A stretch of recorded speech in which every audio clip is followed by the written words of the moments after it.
affectionately to this Kirtan online course, part 3 already. From the comments which I get, I do begin to understand that we begin to form a community.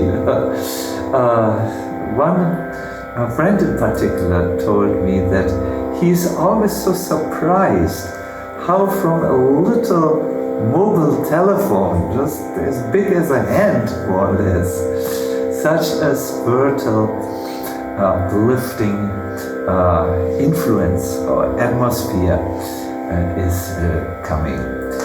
I would like to say this is because you all participate. The Kirtan is something which can be only learned by doing it. It's almost like swimming or sailing a sailboat. You have to do it and then you get the idea. Theory is one thing, but doing it is the ultimate teacher, really. Today I would like to take you a little bit deeper still. But in order to prepare you for what is going to come, that is an amazing Kirtan which we will sing together.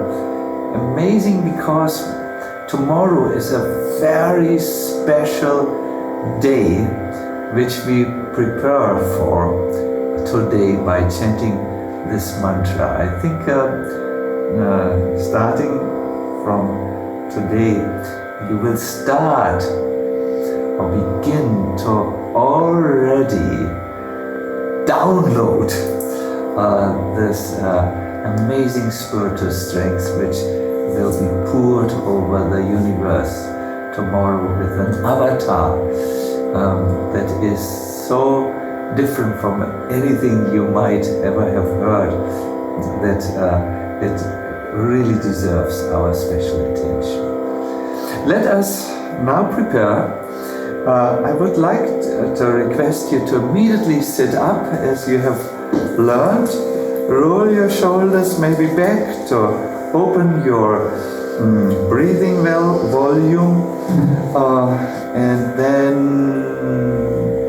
arrive in the present moment. Take a few deep breaths.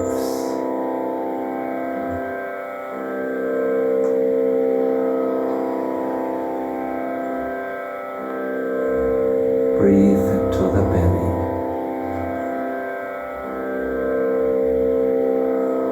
Whenever you breathe out, chant a resounding Om which travels from the belly area over the lungs and then fills you totally inside and then also surrounds you from the outside with the divine sound.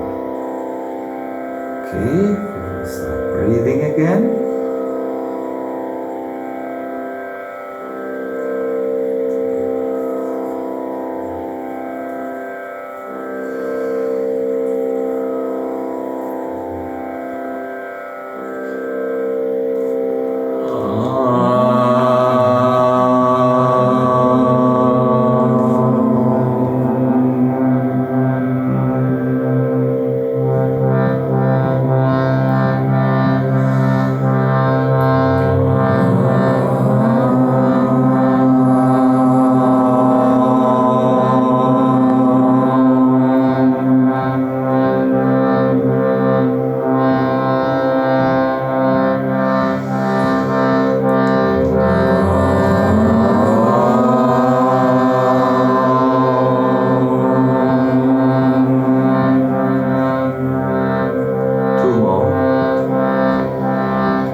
We will go a little bit deeper.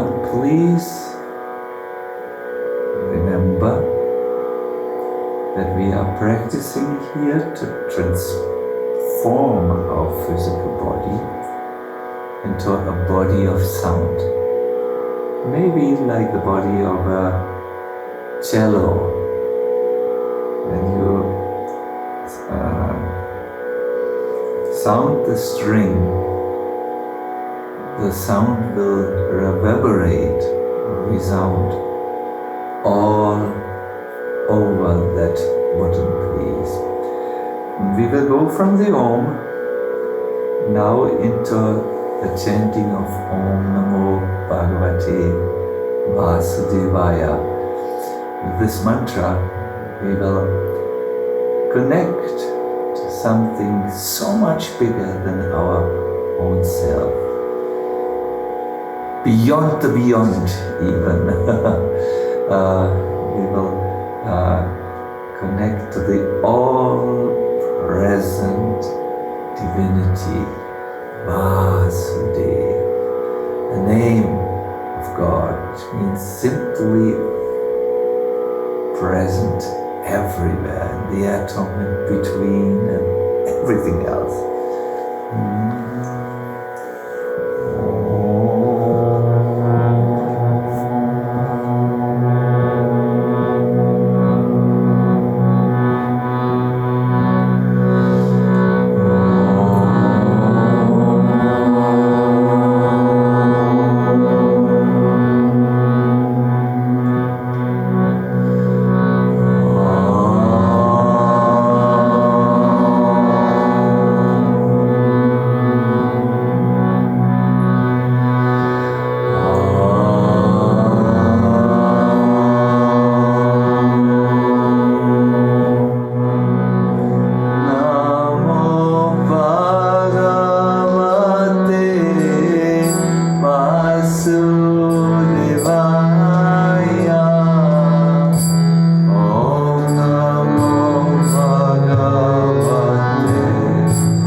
Thank you very much.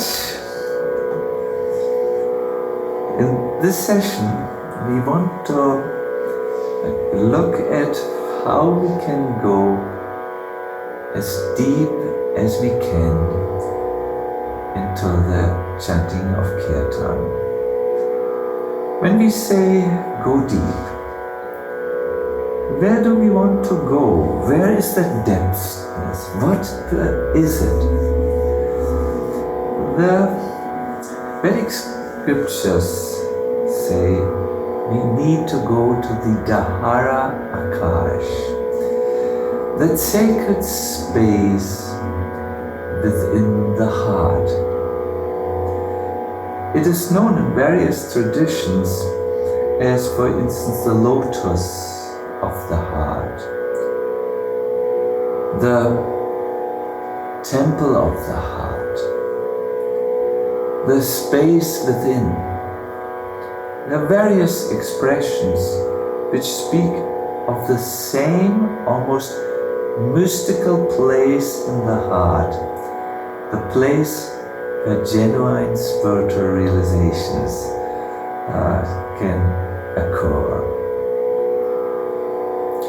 When we speak of going into the sacred space in the heart, we mean a very specific heart. I think you all know, but I will repeat this. We don't have just one heart. We have three hearts. One heart is the pump, which you have to think now very hard. It transports, I think, something like 67 or 70,000 liters a day of blood. Oh, amazing. A real pump inside we have, the strongest muscle. The second heart is the emotional heart, the seat of emotions. When we say, I am in love, we will touch this place, we won't go here, unless it's a very complicated situation. I feel love, or I know in my heart this is true. This we all know. There is, however, a place or a heart still beyond. It's the spiritual heart, the place where the soul resides, where eternity resides, and where God is, Paramatma, the supreme Hangsa, or mystical swan on the lake of the heart in Upanishadic language. So it is here, into the spiritual heart, where we want to go. We need to dig deep to go there. See, I lived for about 10 years in one ashram, and we decided we will drink our own water. So we needed to dig a well. And I still remember, in the first attempt we were not successful. There was no water coming. But the second time we had one of these people who have a wooden thing, and they can tell you where precisely the water is. But we needed to dig deep. First there was only mud coming, then the mud was becoming a little wet, then even we went deeper, and then we saw finally a little water, but it was totally muddy waters, not drinkable. We had to still go deeper. And then we got this very, very wonderful, energetic water, mountain water, spring water, which we drink from. This also we have to do when we go in the Kirtan. As we chant, we go through various layers. We start with our whole life is there, and we think, and oh, have I answered this message on my mobile telephone? Oh, why did he have to write such a message? And we are still on the platform of the mind. But as we allow the chanting to take us deeper, we will eventually come to that clear water, the clear, pure experience of clear consciousness, and inside we will see and hear and feel the divine presence that the Gita, it says, I am the taste and water, that deep, deep, deep realization of Godhead inside. Very, very, very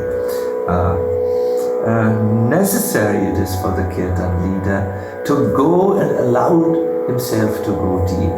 Therefore, last Kirtan course we gave you the LGL formula. Listen, just listen, no judgment. Listen to the sound of the mantra. Switch off the sound of your mind. Then give it your everything.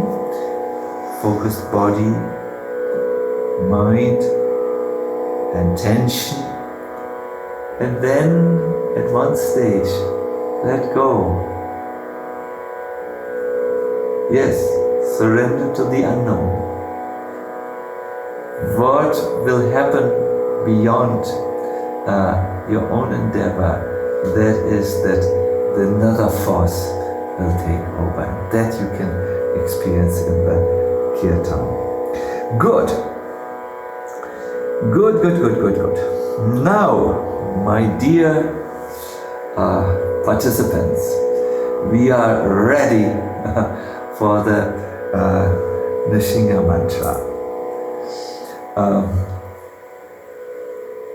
Once there was a great saintly devotee. It was Prahlad Maharaj. He was a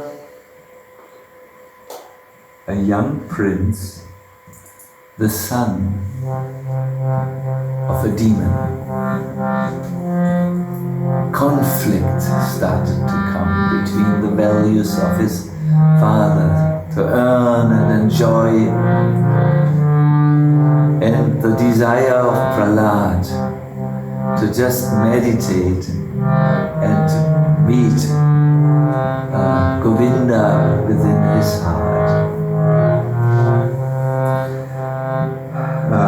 Whatever Hiranyakashipu, the demonic emperor, did to bend the mind of Prahlad did not work. He would throw him into a hole with snakes.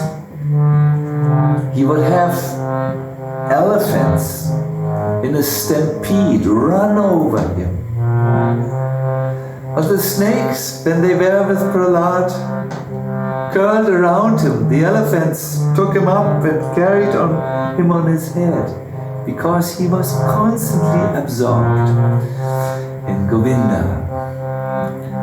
Then one day, totally exasperated and frustrated, Hiranyakashipu asked his son, from where do you get the strength to resist my attempts? The atmosphere became dark. And the answer of Prahlad Maharaj was, I get the strength from the same source where you get the strength. There's only one source from which we get the strength. There are no two sources. Hiranyakashipu grew more infuriated. You always speak of a God, but when? No, where is this God? I have not seen him. Oh, said Prahlad, he is everywhere. That was too abstract for Hiranyakashipu. He said, everywhere? Come on, is he there in this pillar? And he pointed towards the pillar. At that moment there was a terrible crack which went through the whole universe. A terrifying sound. And Prahlad said, he is very much there. Nonsense, he is not there, said Hiranyakashipu. Took his sword and wanted to destroy the pillar. It was more like a colossal column. But as he approached it, with all his anger inside, with all his fury, the Lord made an enraged entrance. He came out of the pillar, luminous like the sun. It is described that Hiranyakashipu disappeared in the effulgence of the Lord. Just the effulgence alone, like an insect might disappear in the fire.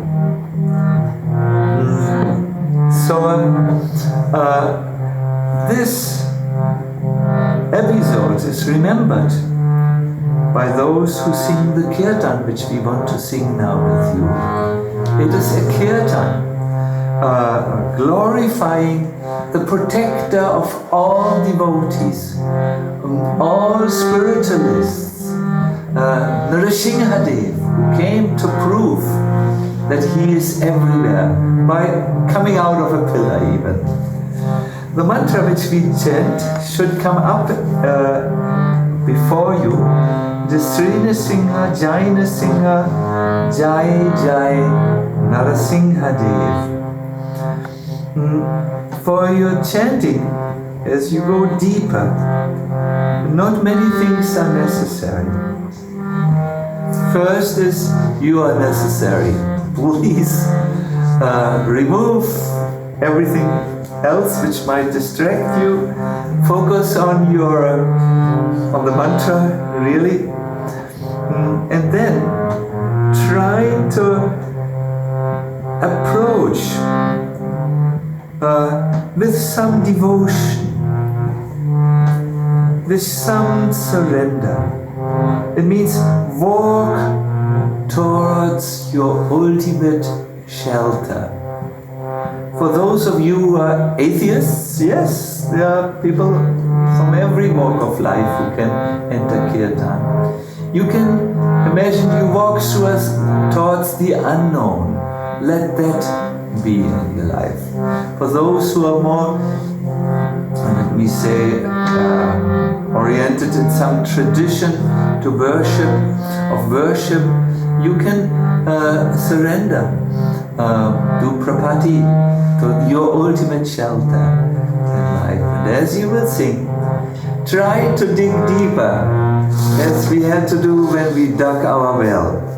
I will request my assistant and my accompanying musician, the Krishna, to sing this mantra with you. You will point to look towards the camera when it's your time to sing.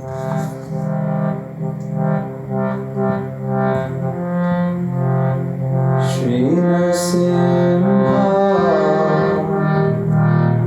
Jai Narasimha, Jaya Jaya Narasimha.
Very, very good. I would like, before we enter our last kirtan, to just make a very brief comment, or a little, it's almost a little, way or path which will lead you to that deep place inside. We were briefly discussing how we have 3 hearts, and how in our kirtan we want to arrive at the sacred, at the 3rd heart, where there is a sacred space, the sacred space of the heart, variously known in various traditions, temple of the heart, lotus of the heart, etc. And the whole process how to do this is to do kirtan and entrust ourselves to the power of the mantra. Now, it is described in Sanskrit to be an upaya, a means, which will take you, if you can somehow connect to the true self, not the one who has so many thoughts, so many narratives, so many stories going on, so much mental chatter all day. No, doing kirtan, you just bring yourself to yourself. You take everything away which is not the self and come there. And then you make, while you chant the mantra, you make an intentional connection to the deity of that mantra. We were speaking today of the ultimate shelter, Narasimhadeva, who came from the column or the pillar to prove his all-pervading nature to Prahlad, Maharaj, and all the spiritualists after him. And as you make this connection, you walk towards the ultimate shelter. That's called Sharanagati. Sharana means shelter, and Gati means to move, walk towards it. Best is to run. No, run is a little too fast, but to move towards it. And then the mantra will take you to that sacred inner space where you are absolutely safe. We will now sing. I thought to introduce the Mahamantra to you. I thought the melody which we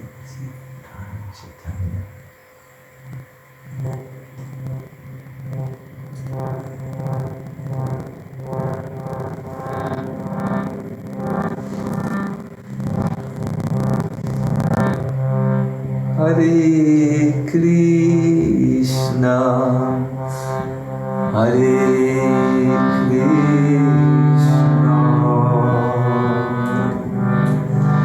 Krishna Krishna, Hare Hare, Hare Rama, Hare Rama,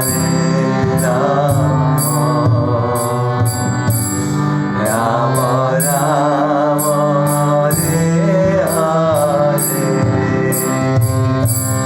Hare,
Very much. I would like to have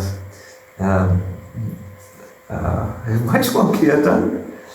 I want to greet Lemo from Zagreb.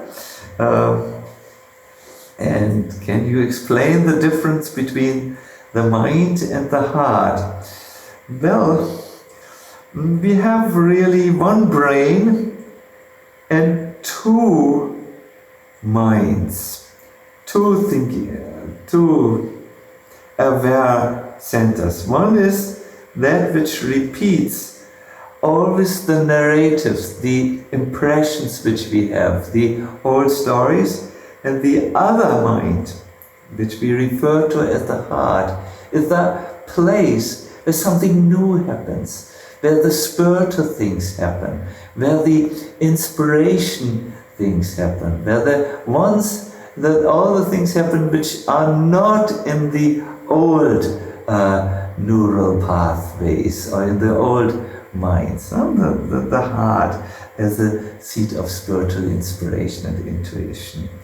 Yes, there are more questions. I will go to them the next time. Time is running, so I want to make two important announcements for all of you. See you next Tuesday, May 12th, for our Kirtan Experience Part 4. We are traveling here, we are going here deeper and deeper and deeper. If you want to prepare for Part 4, the best is you sing and dance the whole week until it comes. The next announcement is, please don't forget tomorrow to pray or to connect to that divine protector, the ultimate shelter, especially at the dusk time, when the day turns into night. Then at that junction, Narasimhadev appeared to give you fearlessness on your spiritual path. I want to thank you very, very, very much, and I want to say it's my great, great pleasure to serve you like this. See you very soon again in 1 week. Hare Bol.